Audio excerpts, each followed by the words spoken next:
Welcome to the TC Dojo from Single Sourcing Solutions. The TC Dojo is a TechCom community that is driven by you. Tell us what you want to learn. You choose the topics, and we find the experts.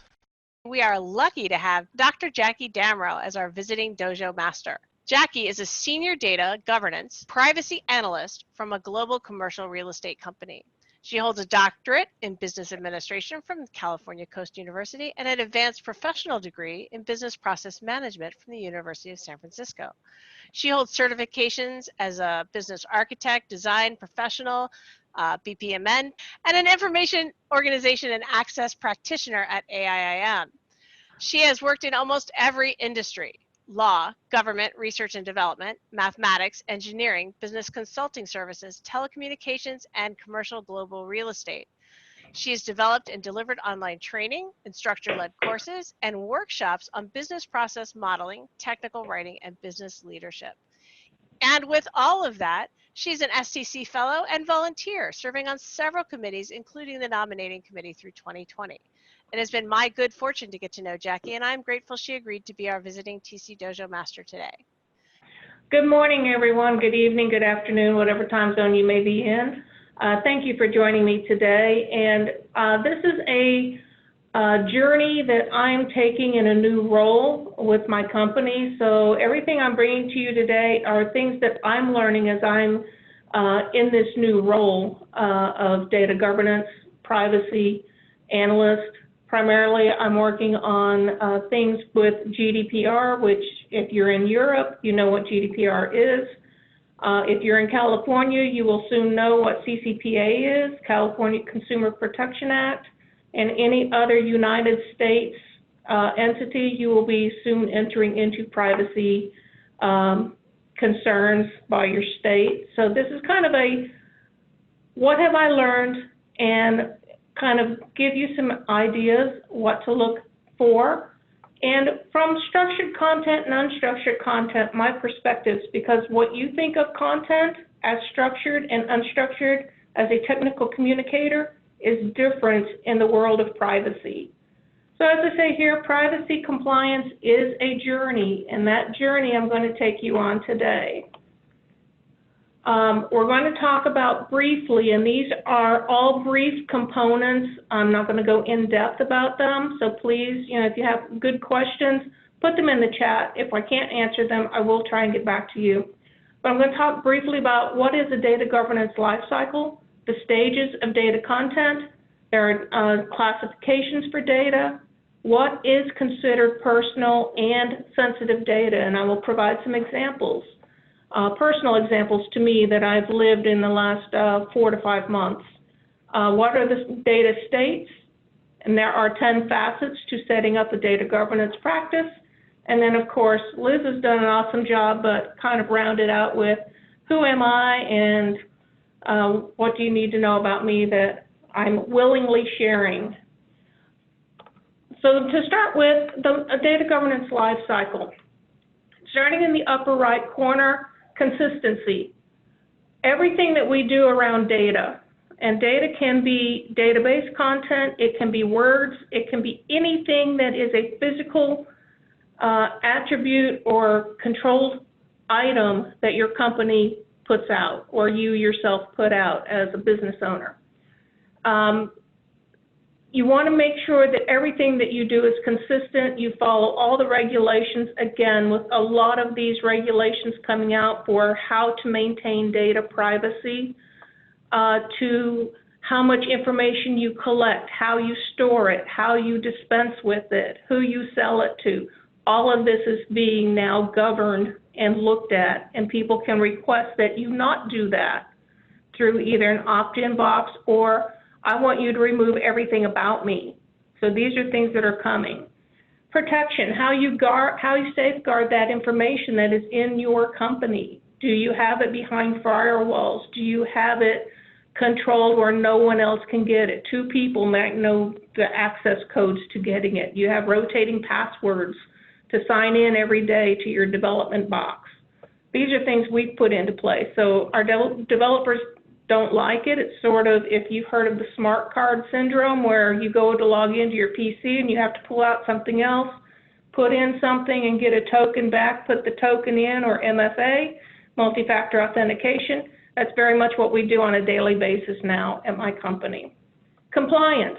There are international data privacy regulations, which is GDPR, the General Data Protection Regulation, which is mostly in Europe, but there are coming online. California has its CCPA, New York has its SHIELD, Nevada is short to be coming out with theirs, Brazil, Argentina, Turkey. A lot of countries are starting to put in these regulations, and the time to respond to a request is crazy for some companies. Mine being a global multi-billion-dollar company, some of these regulations require a 10-day turnaround time to provide the information back, or a 15-day.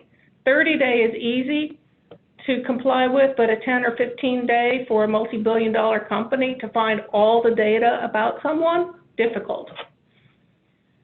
Usage, how do you use the information? Again, how do you collect it? How do you process it? If you have credit card information coming through your company, how do you protect it? What do you do with it?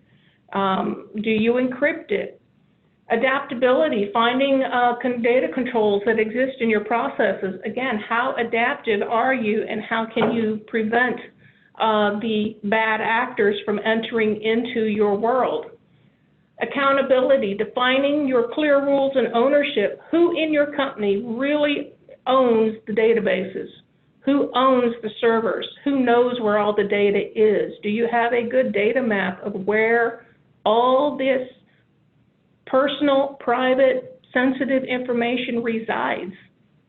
That's something that a lot of companies never thought about before. If I mention what is Microsoft and Google going to do about this, because imagine the amount of information they have, that's a good question. Nobody knows that answer. Moving on to the content stages. We need to protect our data as well as we can, regardless where it is and if it is in use or not. And that in use or not goes to the data states, which I'll talk about later. But for the purposes of this part of the stage, there are three types of data. There's structured, there's unstructured, and semi-structured.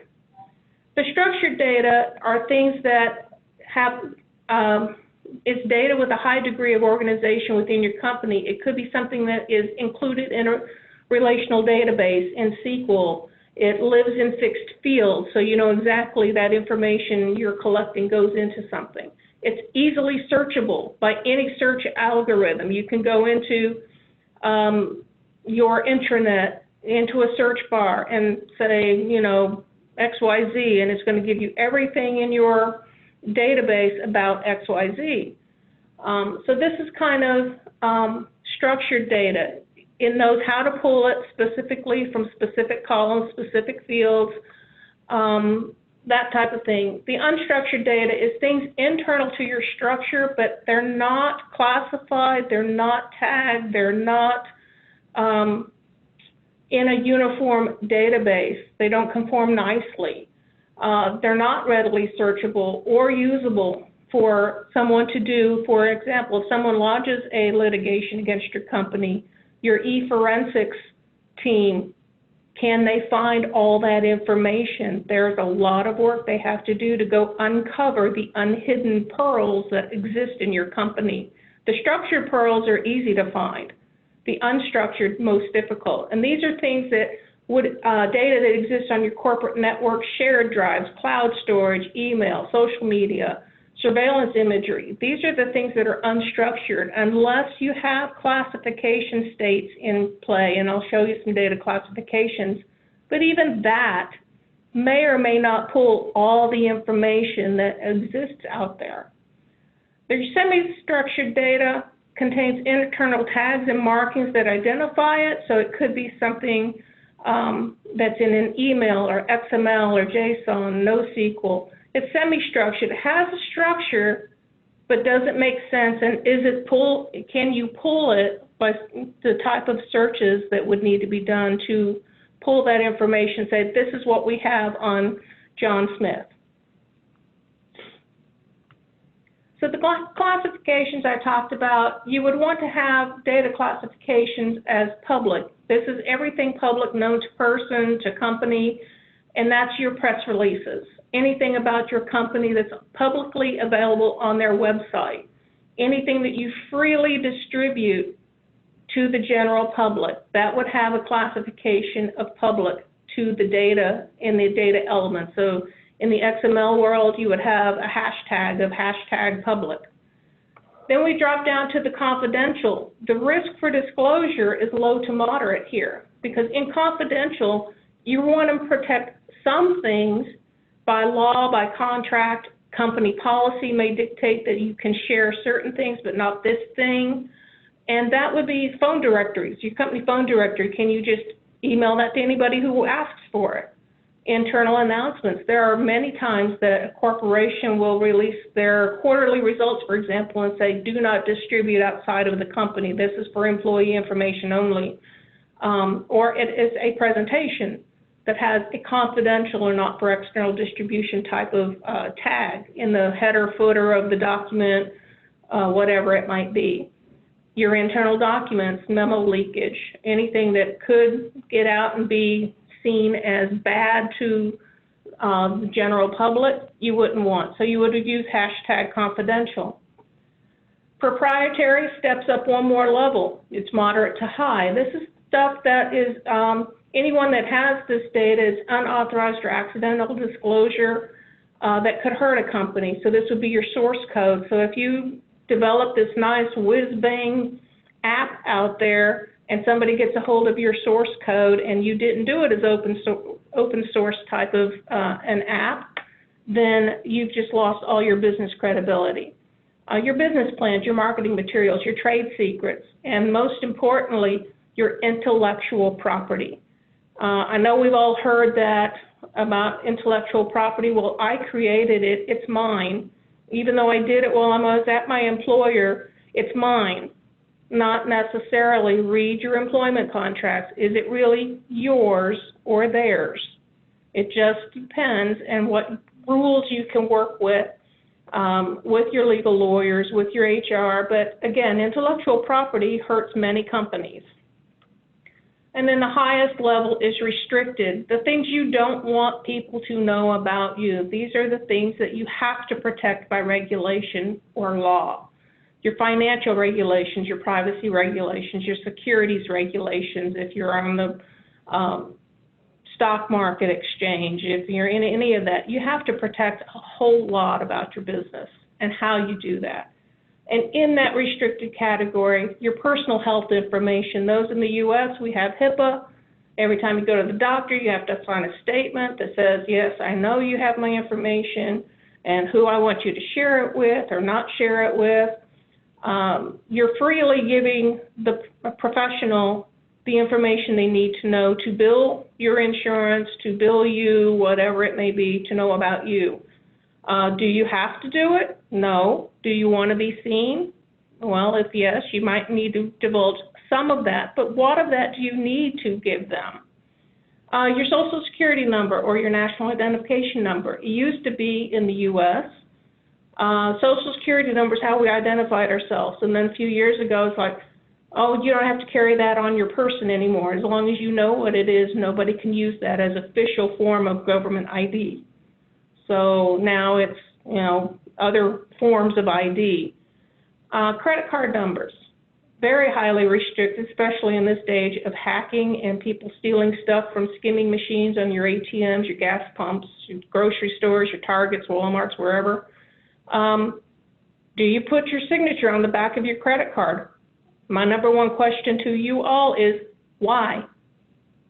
Never, ever, ever put your signature on the back of that. Put CID. And when you go to make a purchase, if they don't ask for your ID, look them straight in the face and go, you didn't ask for my ID. Here it is. I am the person who belongs to this card. The reason? You're protecting yourself. You're protecting yourself from identity theft. Because anybody can walk up with a credit card, swipe it, and how many times do you see, do they ever ask you for ID? Not unless you're buying booze or cigarettes. In the state of Texas, they just lowered the age to buy, or raised the age to buy cigarettes from 18 to 21. So now they're having fun trying to identify those individuals. So that's kind of data classifications, things to keep in mind. As personal and sensitive data, this isn't meant to be a list that you can sit here and read today. Please download the slides and take a look. But these are broken into classifications of, these are the things that someone can collect about you if you give them permission. Should they collect this information about you? That is your choice. In the lower left corner, you will see the EU special categories of data in orange. Those are specific items that Europe has prevented companies or has asked companies to protect and that can be requested to be removed by a European citizen of any corporation that does business in Europe.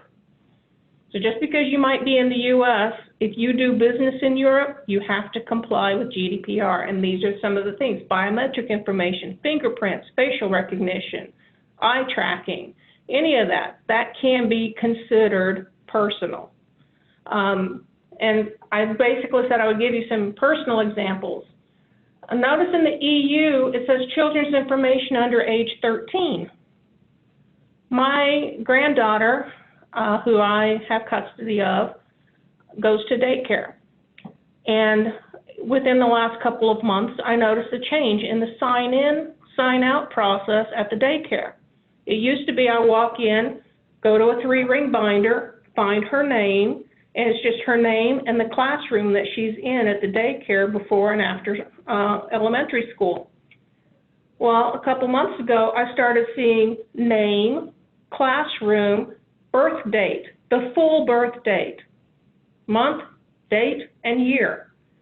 Whoa, flat and, light bulb, whatever you want to call it. You've got her name, you've got her full birth date. If the office staff has their back turned to the front desk and some unsuspecting parent writes down all these children's names and birth dates, what did you just open the door to? Victim identity theft in the name of a child. It can happen. And that's information.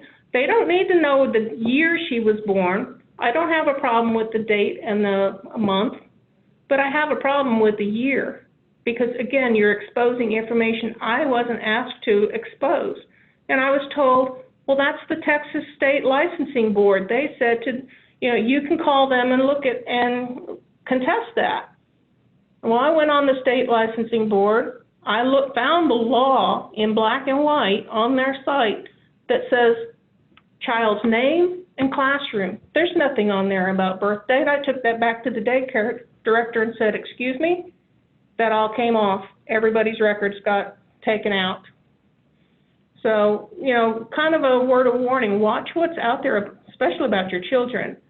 My other example is my mom, who is in the geriatric age, or octogenarian, I guess is the more nice way to say it.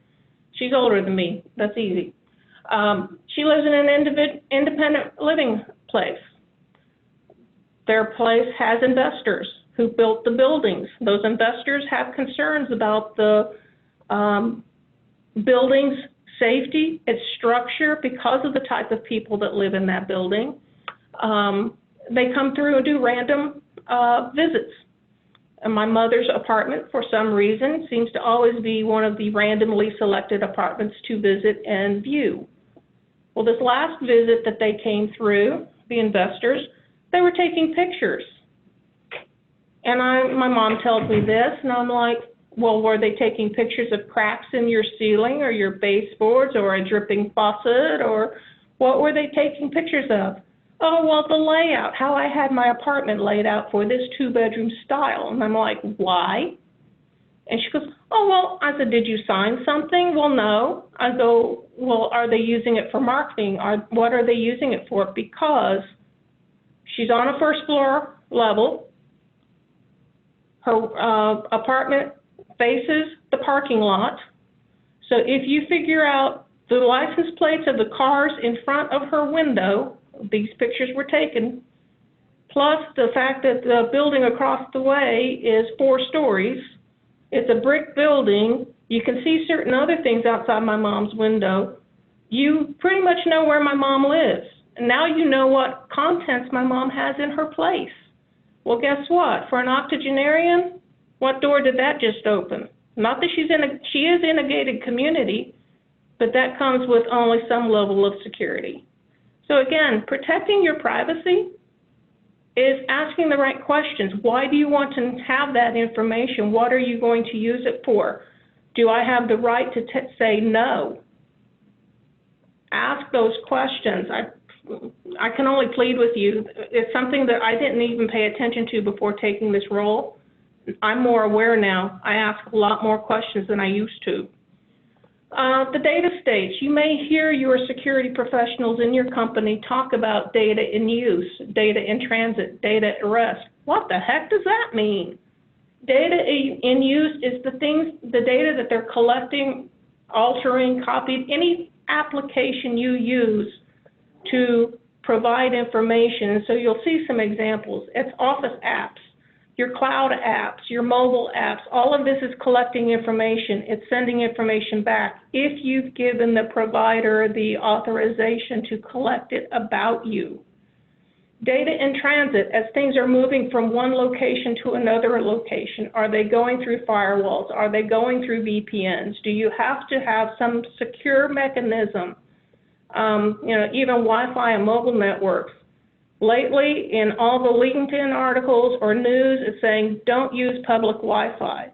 Don't plug into somebody else's charging units at the airport, because what are they going to get about your stuff? Plug yourself into an actual wall outlet, because somebody's trying to grab your information off your phones, off your, if you use the public Wi-Fi, somebody's trying to grab your info. Data at rest, where is that data stored? How is it stored? Can it be gotten into? These are all the things that bad actors are going to be looking to break into for any company. And then finally, my last bit here is data governance. There are 10 facets. If you read through the 10 facets, it looks like a business plan. Well, data governance is exactly that. For a private individual in business to a corporation in business, you have to have a data governance plan. You should have one to protect not only your company, but to protect those you are selling products to or that are coming to you for consulting services. You might not be selling something, but you are collecting information on their behalf. We all handle data in some way that can be considered personal, sensitive, and we need to protect that in ways that we can ensure that the bad actors don't get that information and we are not one of those in the news. So here again, no one solution mitigates all privacy risk. We can't do that.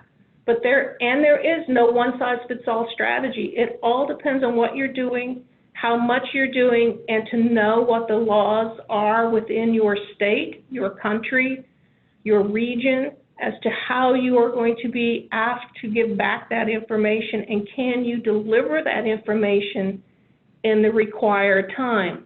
And remember, I said Brazil, 15 days to comply. Argentina is thinking of 10 days to comply. Can you, as a business or a person who is a consultant, provide that information in that time frame?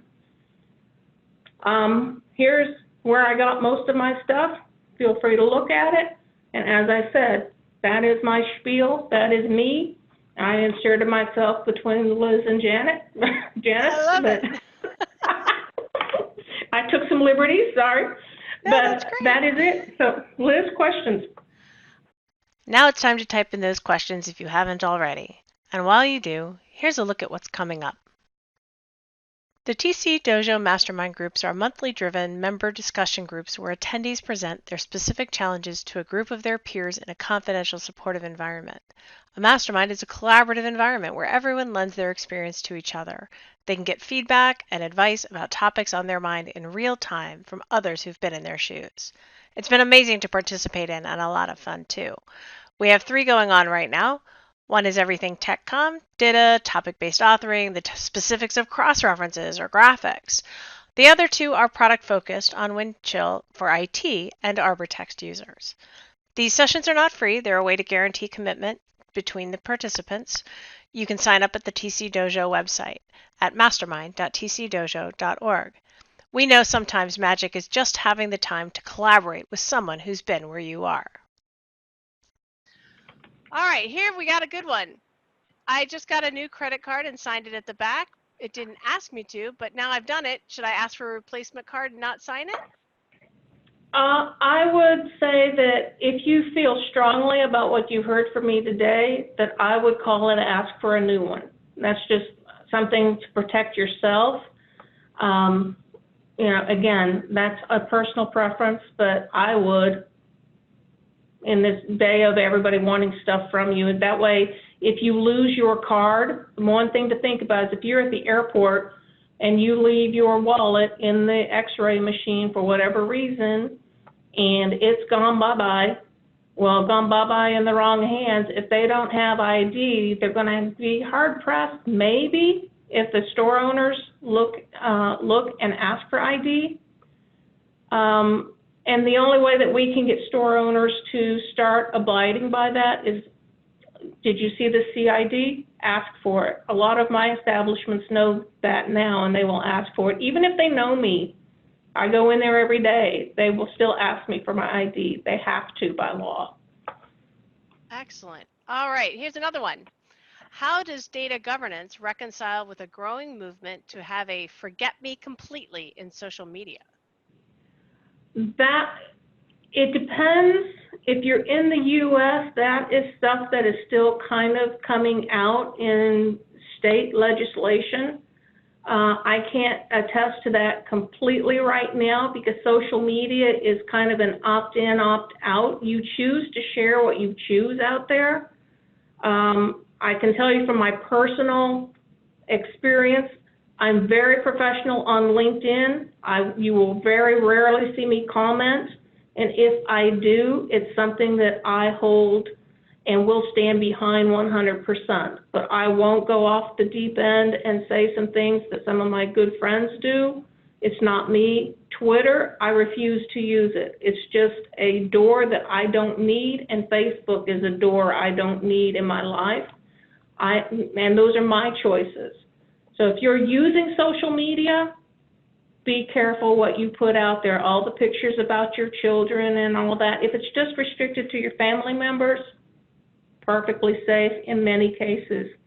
But again, a bad actor can get your accounts, and you've given a lot of information, in my view, to your world.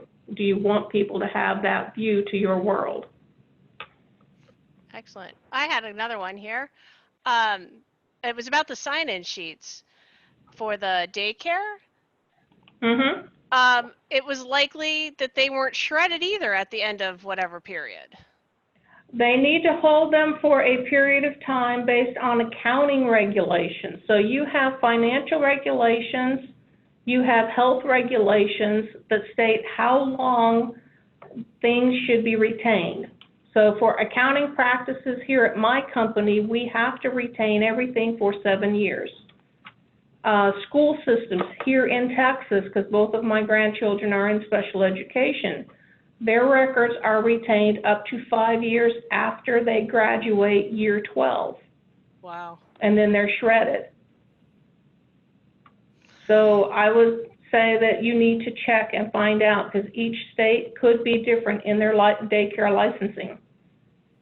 Fascinating. So I will tell you a little story. At LavaCon, we gave out data blockers, USB pass-through things that took out the data cable so you could still get power but not data.